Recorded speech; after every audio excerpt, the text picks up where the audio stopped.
700,000 viewers. That's a cancellation number. Fox has killed better shows for less. So why did Family Guy just get renewed for 4 more seasons? Because you've been looking at the wrong numbers this entire time. Because the live viewership number doesn't matter anymore. And honestly hasn't for a while now. And once you understand why, you're gonna look at this show completely differently. So let's go back real quick because the history here is actually kind of insane. The show premieres January 31st, 1999, right after the Super Bowl. Massive launch, right? You don't get a bigger platform than that. And then Fox immediately starts shuffling it around the schedule. Different time slot every other week. And you know what happens when you bury something in 1999?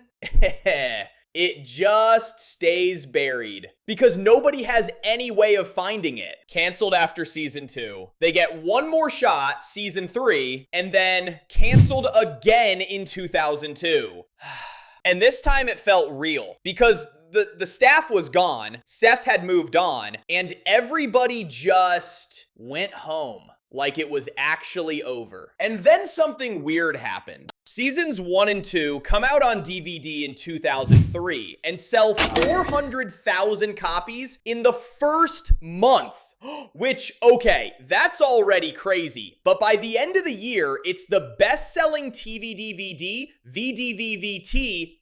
Oh my God. Yeah, the best DVD of 2003. Like the whole year. And Adult Swim picks up the reruns around the same time. And Family Guy just becomes their highest rated program, almost overnight. So Fox looks at all of this, and in May 2004, orders 35 new episodes. First time in television history, a show got revived primarily because of DVD sales. And the fans, the actual fans, just went out and bought it back. Like, that's a thing you can apparently do, and it has never been off the air since. But here's the part I keep coming back to. The thing that saved Family Guy in 2004 is the exact same thing keeping it alive right now. It's just wearing a different outfit. Okay, so the ratings, real quick, because the drop is genuinely staggering. Post-revival, the show was pulling like, what, 7 to 10 million viewers an episode? Which is just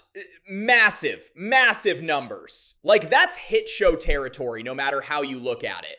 And after the revival, they started around 10 million, and then it just keeps falling. 7 million, 3 million, 1 million, and by season 23, they're sitting at 723,000 viewers with a 0.19 in the demo. And like, that's not a show that's struggling. That's a show that, in my opinion, should be dead. Fox has canceled dozens of live action shows with better numbers than that. And they had real sets with real actors, actual marketing budgets, just gone. And Family Guy is sitting there at 700,000 like nothing happened. So why does it keep getting renewed? Because you're looking at the wrong numbers. But the actual picture is, it's honestly gonna make you feel a little silly, forever stressing about it. And trust me, I was right there with you.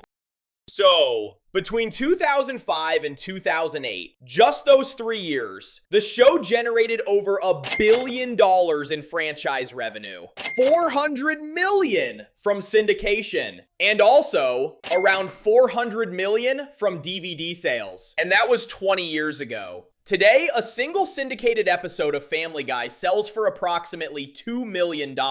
And note, that's only one episode. And the show is syndicated on Fox, TBS, Adult Swim, FX, FXX, Comedy Central, and Freeform simultaneously. It's just everywhere, all the time. And the whole thing generates an estimated $500 million a year in advertising revenue across all those platforms. $500 million a year. And that's from a show that like 700,000 people watch live. Just let that sit for a second. And oh boy, we haven't even gotten to streaming yet. Family Guy ranked as the 3rd most streamed show in the entire United States in the first half of 2025. 3rd, a show from 1999. It pulls roughly 42 billion streaming minutes annually, more than most of the prestige dramas your friends won't stop recommending to you. And then in November 2024, Fox and Hulu lock in a content partnership through 2029, reportedly worth over $1.5 billion, covering the whole Fox animation slate. New episodes stream on Hulu next day, exclusive holiday specials, the library came back to Adult Swim's primetime in January 2025, and like that, another revenue stream just stacked on top of everything else. So when Fox renewed Family Guy for seasons 24 through 27 in April 2025, that wasn't faith in the show, that was just clever math. And here's something that almost nobody brings up. Animation is cheap, like ridiculously cheap. Because you don't have actors aging out, you don't have sets falling apart, nobody's flying anywhere to shoot on location, it's just drawings. Every episode ever made is an asset that generates money forever. It doesn't expire, it doesn't get old, it just keeps earning. And that changes everything about how you have to think about whether this show survives. But okay, lots of things make money. Lots of profitable shows just fade into total irrelevance. Nobody's clipping according to Jim on TikTok. You know what I mean? So, what actually makes Family Guy different? This is the part I find genuinely kind of fascinating. The cutaway gag format accidentally created the perfect content for the internet. And I don't think anyone planned this. It just happened. And every cutaway is basically its own little 15 to 60 second thing that just works completely on its own. Like, you don't need the episode, you don't need the context. You could show it to someone who's never watched Family Guy in their life and they'd still laugh. Yeah, YouTube compilations of Family Guy moments are basically their own genre at this point. Billions of cumulative views. And every few years, a new wave of teenagers discovers it through social media or streaming, and the whole cycle starts again. And the thing is, the show stopped needing its original audience a long time ago, because it just finds new people every single time, and it never runs out. And that 42 billion streaming minutes, a huge chunk of that is people who have never watched a single Sunday night broadcast in their life. These are people who just put Family Guy on while they're cooking, or scrolling, or falling asleep. And Reddit is genuinely full of people calling it their comfort show, not because it's the best thing they've ever seen, but because it asks absolutely nothing of you. And that's actually just how a lot of people watch TV nowadays. And Family Guy figured that out before anyone else really did. And what's crazy to me, the memes don't even need the show anymore. And that's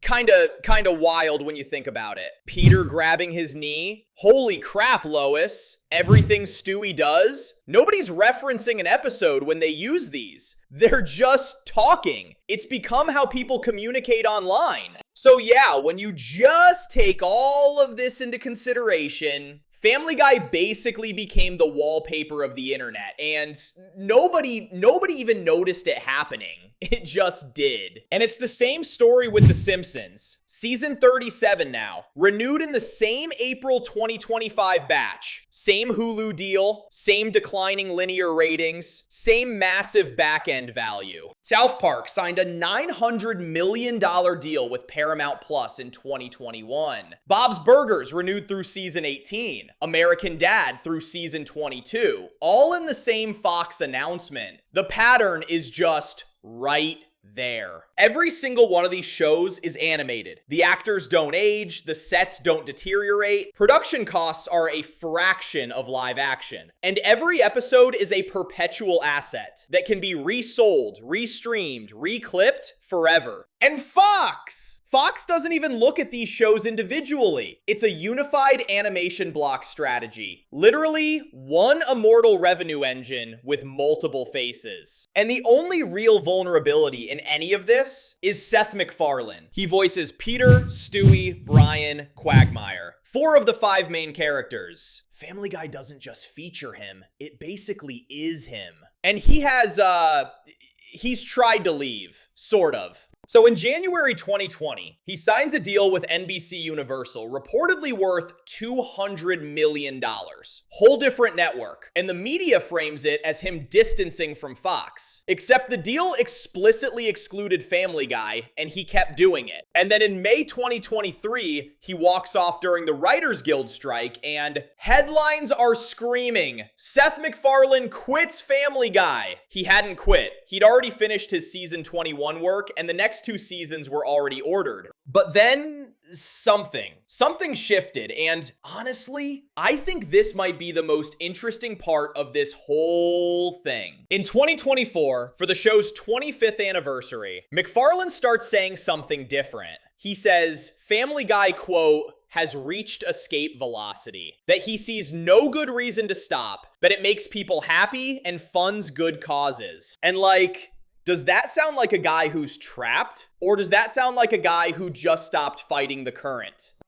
25 years doing the same voices, the same characters. He wanted to make movies, he made the Orville. He signed that massive deal with a different network, and he still comes back every season and does Peter Griffin's laugh. Like, every single time. And I really think somewhere along the way, he just realized that Family Guy is going to outlive all of us. The show that got canceled twice, that came back because fans bought DVDs at Walmart, that now survives on 700,000 live viewers because it makes $500 million a year from reruns and memes and teenagers falling asleep to it on Hulu. And honestly, I don't think a single person out there actually wants it to. All right, this is MortyFiction. There's way more coming, and you already know what to do. Cut. Guys, I think we cooked with this one.